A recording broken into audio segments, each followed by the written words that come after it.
She's running up and down from the feed trough back this way and then back to the feed trough with the other cows. And the calf wasn't with her, and she just kept bellowing, and I knew there's something wrong, so I got in the truck and followed her back here.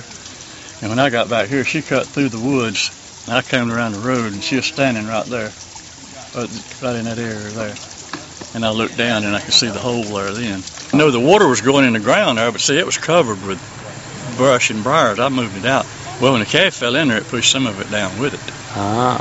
And it wasn't visible to the naked eye, just driving by. You know.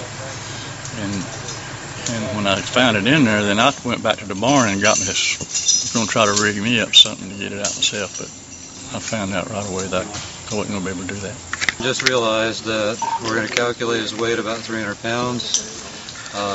I know the dose, but at the same time, I'm going to give him a little bit of xylazine, which is just basically a sedative for cows. That should sedate him, basically, and we should then be able to get him out without too much struggle. And as long as I can get the ropes around him and we can get him out, then he'll be on the ground again. How old is he?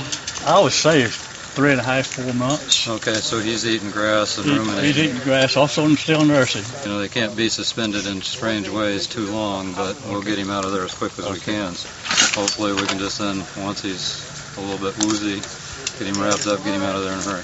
How about being in the water all this long? Well, it's not a good thing, but the sooner we get him out, the better. And once we get him out, then as a wiener dog specialist, I would tell you need to call your large animal guy out here to find out what's going on. Okay? I mean, if there's something obvious, I'll treat, but it'll just be basic first aid. Okay. A few scrapes on his front legs, whether that was trying to get out of the hole or whether it was when he fell in the hole, I don't know exactly, but luckily he wasn't really in standing water. He was just standing on some rocks where the water was trickling over. So although it was probably dripping on him, you know, from the hole, he was really in a pretty good position overall. So what do you think now that she's out? Oh, that's fantastic. I like that. I want to see her standing up now. Get with the mama and go to the barn. I'll feed them and then come back and put a fence up? Put a fence today before I go home. There'll be a fence around that hole. Already got the material to do it with.